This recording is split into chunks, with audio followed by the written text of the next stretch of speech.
What up? Welcome back. Art of Crypto. JR here, bro. And ladies. But yeah, so trend lines. Trend lines are useful. I don't care what anyone says. I've seen people hate on trend lines, and then 6, 9 months later, they're using trend lines. So I don't want to hear about it. Trend lines are totally good to go. You can use them on a small time frame or a large time frame for macro trend tracking and intraday trend tracking. So I drew this one in the last video as a horizontal or a diagonal support and resistance, aka trend line. And I just cloned it. Just hit this, went to settings, clone that puppy, and yeah, I just cloned it. Boom. I just put it on the other side here. Looked for as many touches as I could get. It's pretty good. I prioritize the recent price action over the previous, like for intraday, for like tracking momentum, like today. But I do macro ones too. So let's do that too. Let's go on the daily.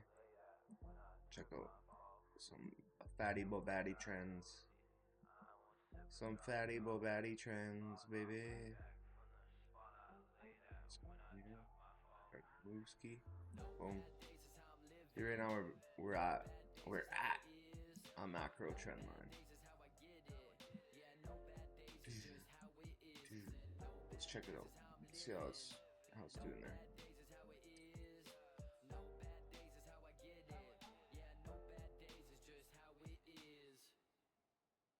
Yeah, that's the macro trend line. See? Boom, macro trend line. Boom, macro trend line. Macro trend lines hit hard. I don't care what anyone says. So macro trend lines hit hard. You can see that. This downtrend turned it into a channel. Just by cloning the trend line. Tossing it on the other side. Works pretty good. Looks like it's respecting it pretty good. I could trade that. Long, short, long, short, long, long, long, short. Boom. Made money. Pretty chill. Yeah. We could do some medium time frame ones too if you want. Just to sometimes if you track this past price action, you actually get reactions in the future. Like this macro trend line's proof of that, right? Yeah, I don't know. I'm pretty good with that. It's not much. I don't know. Trend lines are good like that. I guess I could show you how you could play just trend lines alone. So like all these little moves, you could play all that stuff with trend lines. Check it out. I'll show you. Where's the lines? There they are. Make a folder. Drop that up there. Drop that up there. We'll hide these ones. Boom. Okay. So let's say you woke up today, right here. Well, not today, but wherever this is. 17th. Yeah. 17th, 18th. Okay, so you wake up and you're like, is this gonna keep going up or is it gonna go down? I don't know, because it hasn't happened yet. So then you can just take your ray. You can do them as tight as you want too, because this is the momentum, right? And then momentum slightly shifts. It's a little sharper, right? So you could hit that too. Hit the change and how the momentum got sharper. Then it breaks and retests. And then you'd flip short. You take profit right there.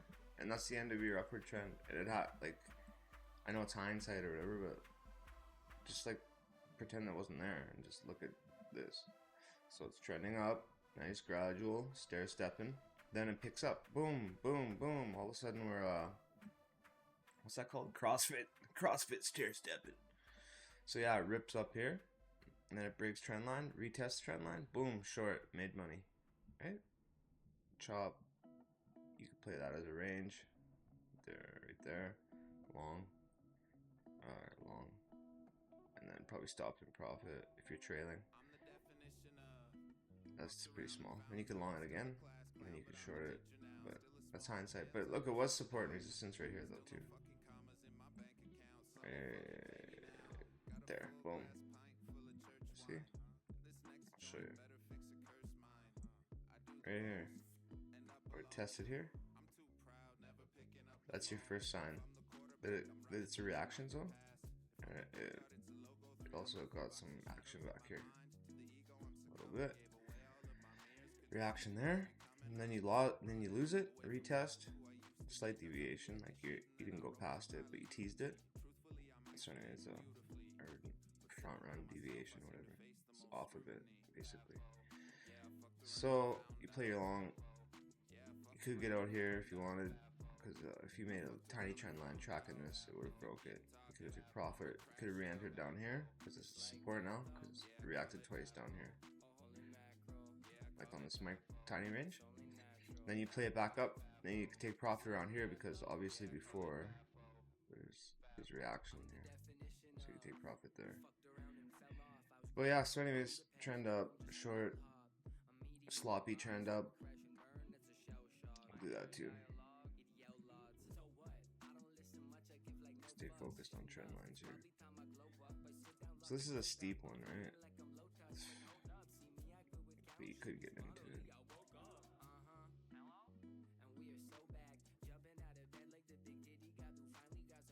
You could get into it. It's hindsight and it's sloppy as shit. But we're on the 50th minute. But anyway, so it breaks that one too. So then you flip short. Then you track it down trend. Well, I guess before that, you'd be tracking it here. Right? So then you'd close your short here because broke the downward trend, right? And if you want to scalp this chop, risky business, but whatever. But let's just say you're tracking the chop, because the chop is a slight uptrend. So you track that. Boom, trend line again. Breaks the trend line, retest the trend line, flip short, boom. Printing. Now you're going down again. Two touches you could do there. Momentum picks up, so you could like tighten it up because momentum's picking up obviously. Boom. You're printing hard here though. It's all money. But yeah, see? It hasn't cleanly broken the trend line and retested it and reacted off it yet. Until you get down here. Right? Then we get a break. Break. Retest up here. Previous high-ish zone here. Break. Retest. Chop. Continuation. Then you track that. Trend. And you stay in this long. If you got on the double bottom, if you got on the break and retest, whatever you did, you could track it and stay in it until this gets broken cleanly, like a good break and a retest-ish, right? Like roughly. So tracking the trend, you're in the long, and then momentum picks up. You can track that too if you want. Or you can just leave it where it's at, but you can tighten it up to track the trend. Then you could get out on the break here if you wanted to. You could get out on that break. See, breaks it, sloppy deviated retest, short, right? And there's even a tighter retest in here if you look. Chop, slop, deviation, but then it breaks again, and then it does a nice clean retest right here. Valid. We can trade that.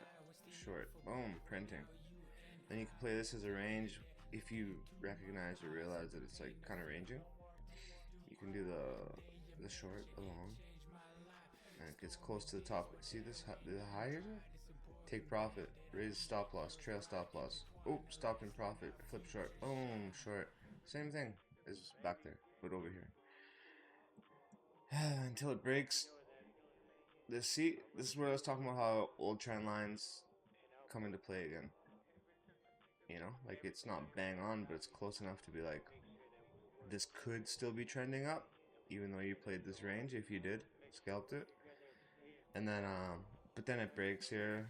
Little chop around the trend, retest, lost.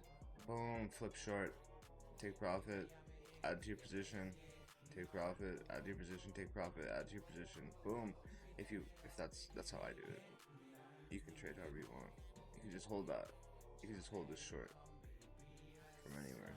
Anywhere. Right here, right here. Wherever you got in. Just hold it. Wait. Patience, patience, patience. Printing.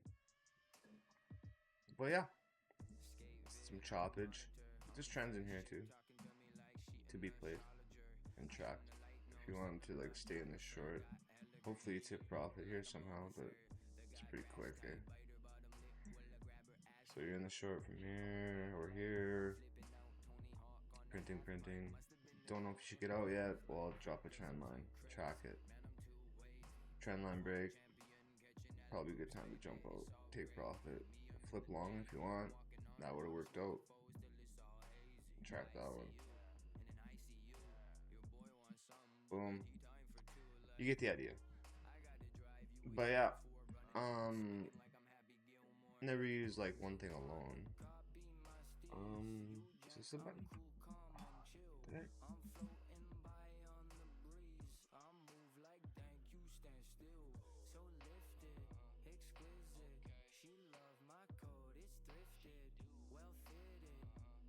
Yeah. But anyways, yeah, any one tool should never be used solely alone. Like I have oscillators and stuff I use, and I top down these oscillators, but that's a different video. But with the trend lines and stuff, you can play them alone, and you can master them. Same with support and resistance. You can play that alone and master it.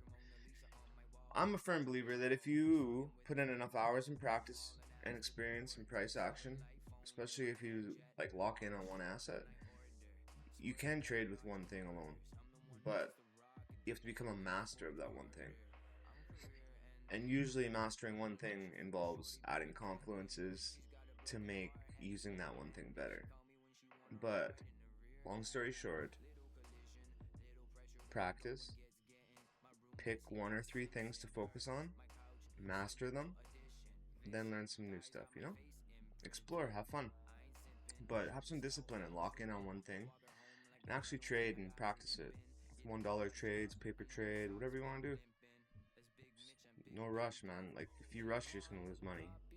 So if you just chill and learn some stuff and practice, back test, forward test, then you can risk a buck. See if you can turn it into 5. If you can turn 1 into 5, maybe you can turn 5 into 20. Maybe you can turn 20 into 50. Maybe you can turn 50 into 100. Blah blah blah. But like, why rush? Because like losses are hard to get back. But yeah, you don't need to pay a bunch of losses just to get experience. You can just get experience and then start risking money and adjusting your psychology and stuff. But those are different videos too. So happy printing!